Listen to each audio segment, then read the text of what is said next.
Hi, mine fans. I'm on travel today, so you're going to get something a little different. Instead of under the earth, we're going to be looking at some under the sea artifacts today. I'm in Kiel, Germany, up on the Baltic Sea, and I'm about to go aboard the U-995 Type 7C U-boat. One of the last. So come on along and let's check out this classic piece of World War II German naval history, shall we? There she is, folks. U-995, a Type 7C U-boat, the kind that did most of the work for the Kriegsmarine during World War II. This ship was laid down in 1943, and at the end of the war, it surrendered to the British. They turned it over to the Norwegians, who used it until 1962. And eventually they gave it back to Germany as a sign of friendship between the two nations after the unpleasantness of the war. And initially the German government refused to take the thing back, so a private museum organization got it instead and restored it, and here it stands. It's a monument to the 30,000 Kriegsmarine U-boat sailors who never came back, out of a force of 500, so a loss rate of 75%. And the thousands of other victims of the U-boats at sea. One of the last of the gray wolves. There were hundreds made, and only 4 left today, this being one of them. Let's go inside. Look at that conning tower, would you? Got a 40mm gun, some 20s, designed to protect her against aircraft attacks. Fortunately, it didn't usually work terribly well, resulting in the incredibly high attrition rate, at least in part. See people coming out of it now down there towards the bow, and we're going to go up the stern here. 1 torpedo tube to the back and 4 to the front. Let's take a look.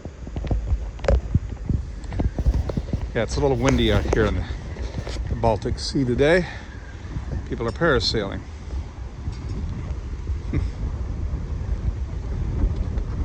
Ticket case. A little windy out, we'll cure that inside. The door's obviously not factory equipment. But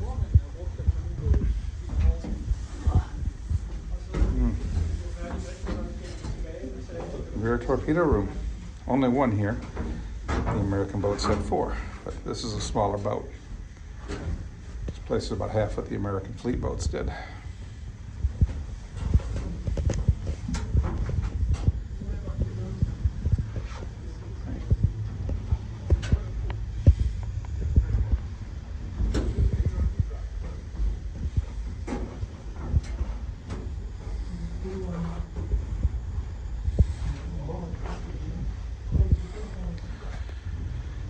She's in great shape, her age and her history.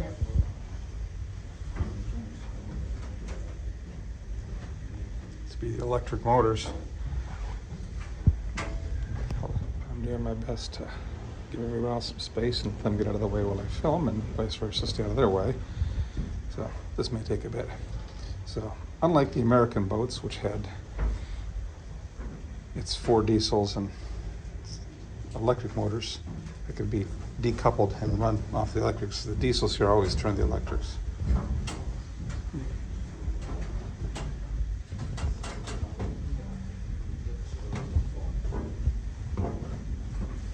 So,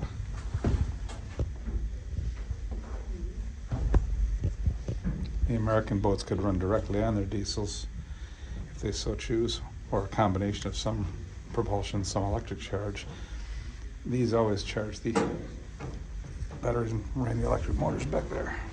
And of course, there's only 2 big diesels here, but wow, what engines they are, look at them.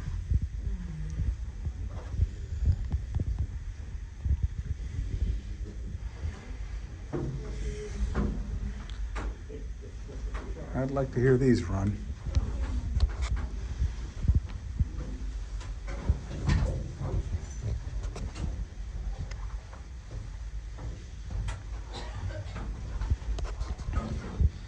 Two 6-cylinder diesel engines. Drive the boat at a maximum speed of 17 knots.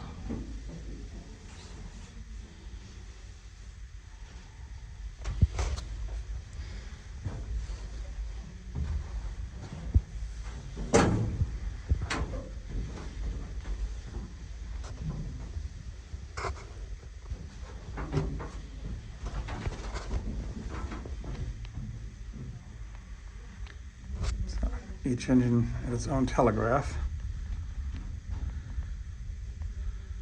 One for would have been the starboard engine and one for the port over here.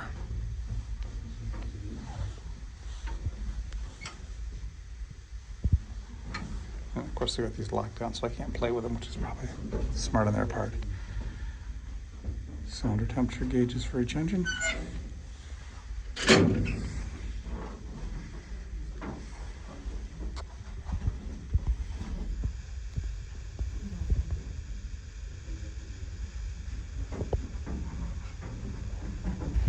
We'll pause here for a minute, coming through the hatch here. And the kitchen here. And then, unlike the American fleet boats where the officers and the enlisted ate separately, everybody out of the same kitchen here.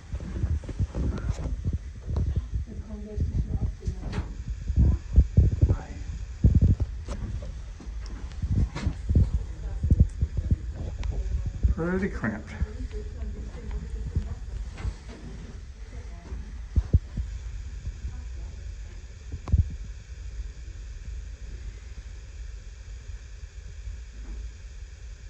The cook would usually prepare the food for roughly 56 men, which is a little smaller than the 80 on the American boats, but cooking for 56 people in this space.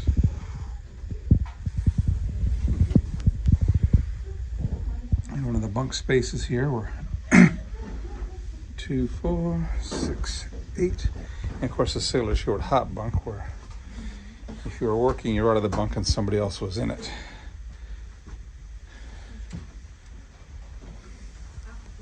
Not a lot of space on these boats.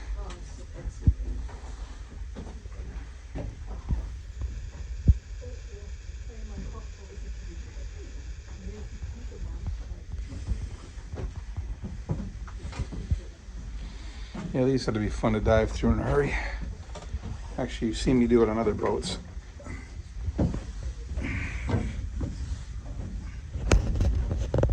Definitely not fun for old fat guys with one leg.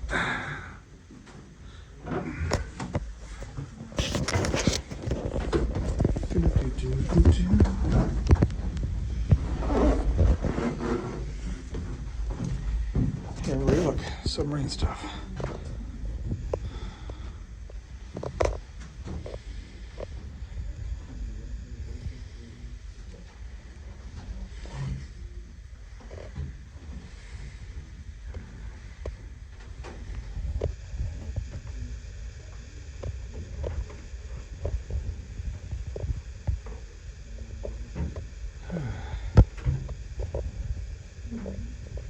Fresh water.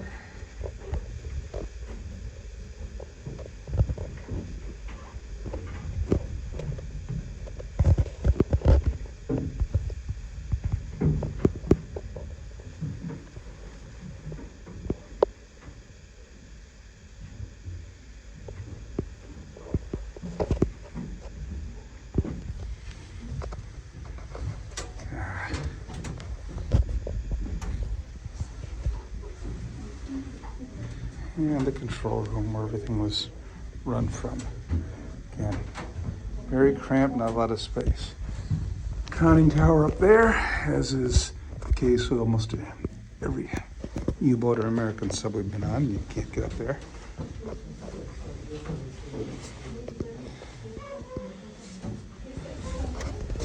Periscope.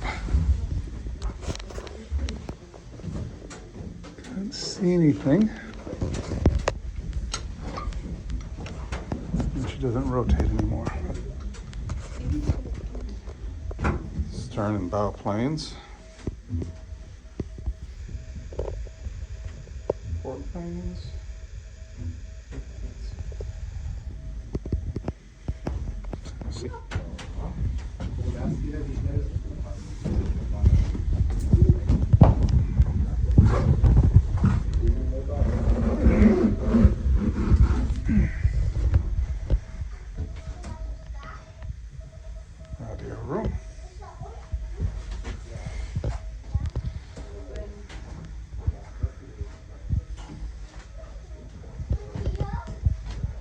sonar room.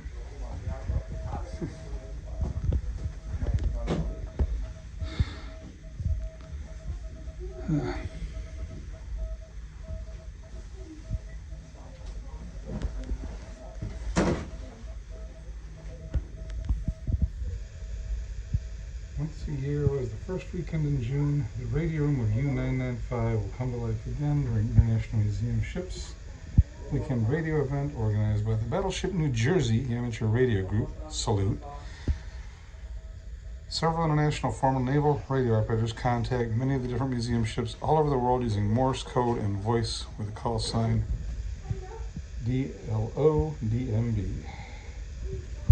That's kind of cool.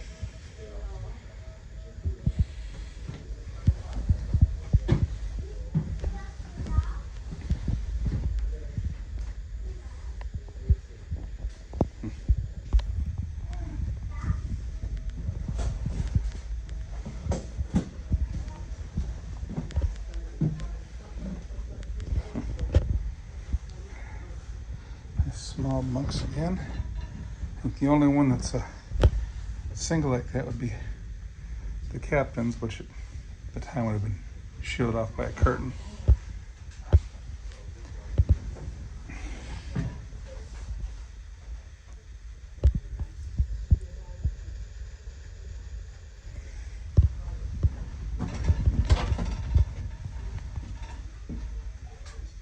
The only toilet on board. You can only use it above 25 feet. 25 meters, I'm sorry.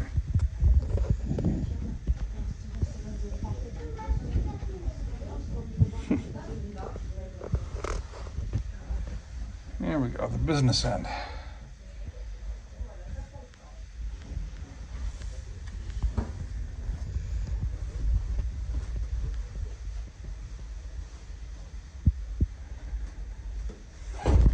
Forward torpedo room.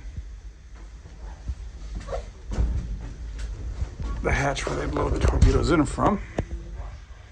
And block and tackle.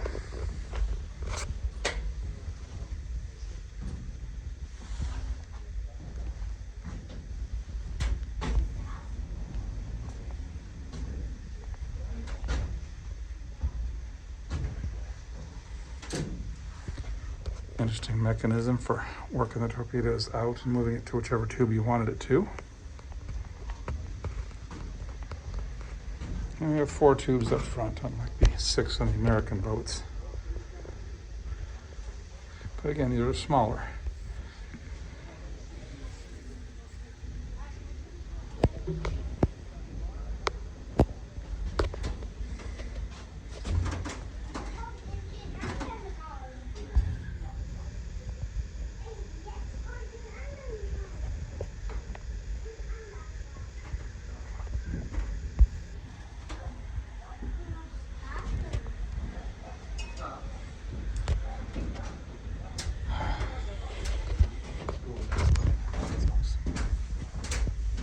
Having seen that, let's go back outside and brave the winds and take a look at the outside.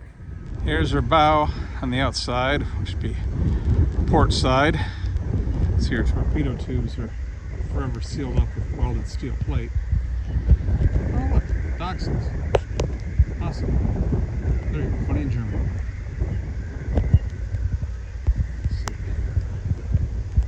Conning tower up there, periscopes, radio, radar.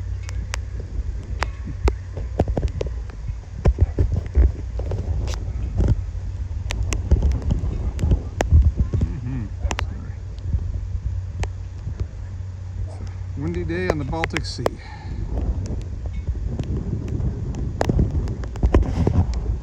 Ignore the wind or just deal with it. I don't have a sock for the microphone. Didn't think to pack one, so. There's the propellers, the twin rudders.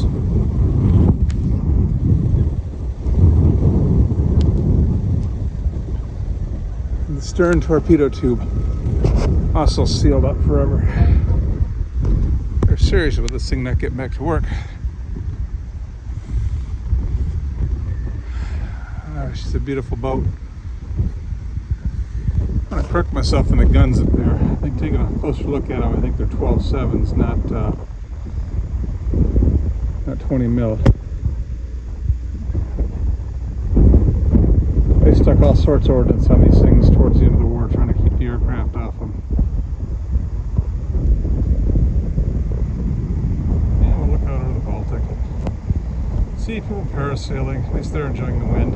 So I'm out. Have a great day for now. Not under the earth, but under the sea, with a one-legged miner. That's me.